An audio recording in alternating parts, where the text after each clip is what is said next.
अब क्या होगा? कुछ सोचा है तुमने? मेरे ख्याल में तो आरफा के चहलुम के बाद एहसान मियां तबरेज और ईशा के रिश्ते की बात छिड़ेंगे। मेरी राफी को देखा है आपने? कितनी मुरझा कर रह गई है, ना हंसती है, ना बोलती है, ना मुस्कुराती है। ऐसे में अगर ईशा और तबरेज की शादी होगी तो वो बिल्कुल शॉक्ड हो जाएगी। कैसे होने दूं मैं उन दोनों की शादी?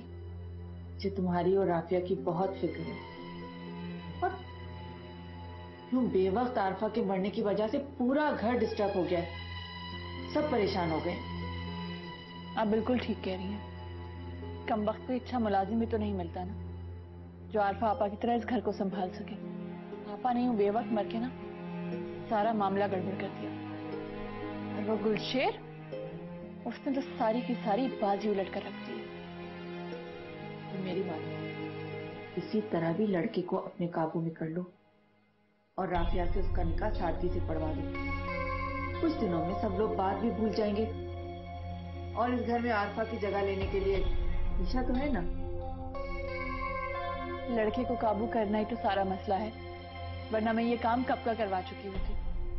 आखड़ा हर मसले का हल मौजूद होता है।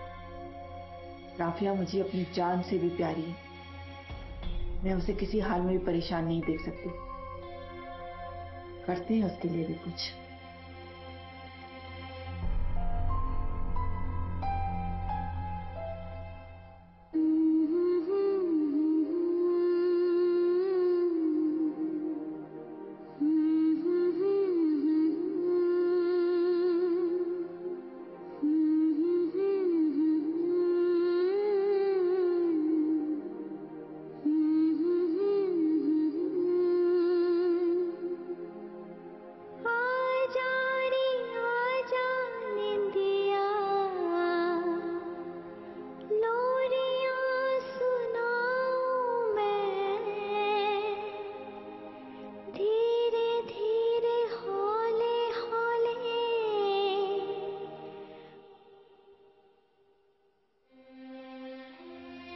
जानती हो यीशु,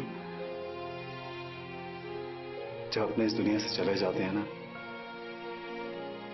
तो उनकी रूहें अपने प्यारों को देख रही होती हैं। और जब वो अपने प्यारों को रोता हुआ देखती तो उन्हें बहुत दुख होता है।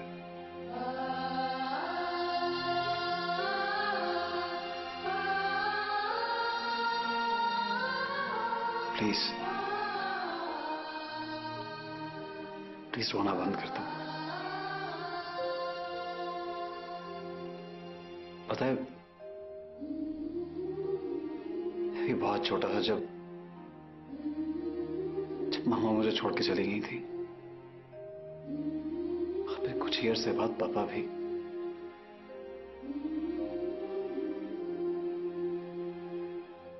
तुम्हारा तो बात होगा यीशु, बल्कि हम दोनों एक दूसरे को तो पाते हैं।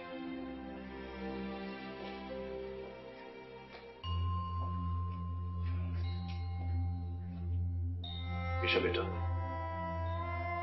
अब ये नक्सी बंद करके यहां ताला लगा दो। वहां घर में बहुत सारे कमरे खाली हैं। जो तो कमरा तुमको पसंद हो वहां शिफ्ट हो जाओ। हाँ ईशु, चाचू बिल्कुल ठीक कह रहे हैं। नहीं, मैं यहां से कहीं नहीं जाऊंगी। मामा की खुशबू है यहाँ पे। बेटा, ये घर से बिल्कुल अलग हिस्सा है। तुम कैसे रहोगी अकेली यहां? डर नहीं लगेगा तुमको? अकेले रहूंगी तो डर लगेगा ना, लेकिन मैं अकेली कहाँ हूं यहाँ पे।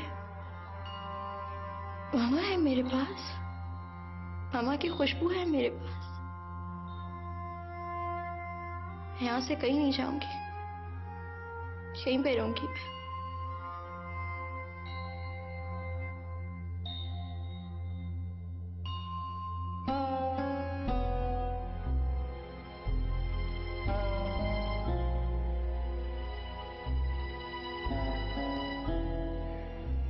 तबरेज बेटा, ईशा की हालत ठीक नहीं है।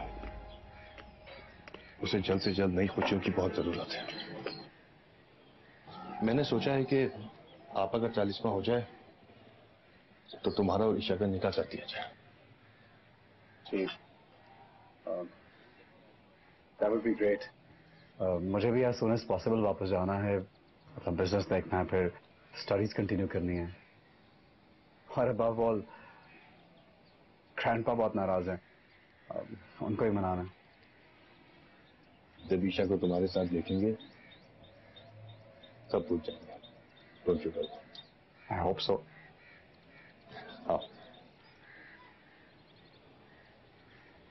ईशा और तबरेज का निकाह? तो मैंने कौन सी ऐसी अनोखी बात कर दी फाखरा? तबरेज आपा की जिंदगी में अपनी ख्वाहिश का इजहार कर चुका था और आपा खुश थी रिश्ते से। आप क्या कह रहे हैं? आप जानते भी हैं? अंदाजा है आपको इस बात का?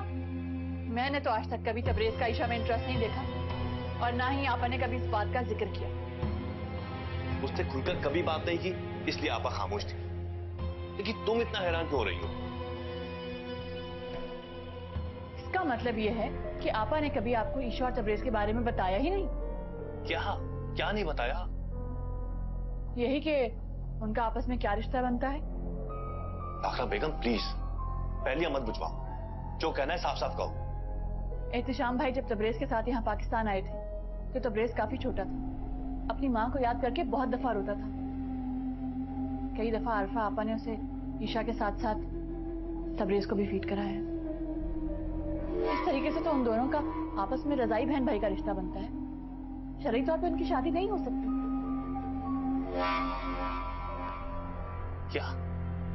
ये क्या कह रही हो तुम? How is it possible? कैसे हो सकता है ये? और अगर ऐसा होता तो क्या आपा रिश्ता करवाते? आरफा आपा के दिल में क्या था अभी हम में से कोई नहीं जान सकता, लेकिन मैं ये रिश्ता नहीं होने दूंगी।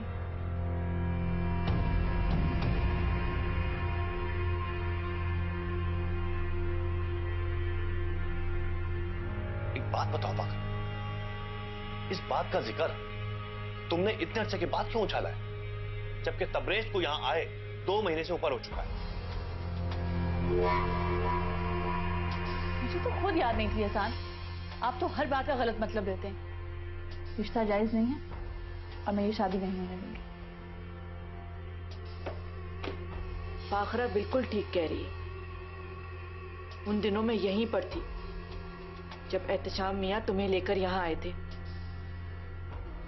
वो आरफा से शादी के ख्वाहिशमंद थे और मरहुमा आरफा भी यही चाहती थी। इसी वजह से उसने तुम्हें 2-3 मर्तबा अपना दूध भी पिलाया था ताकि दोनों की औलाद के दरमियान बहन भाई जैसी मोहब्बत पैदा हो। और तबरेज, ये मेरी आंखों देखी बात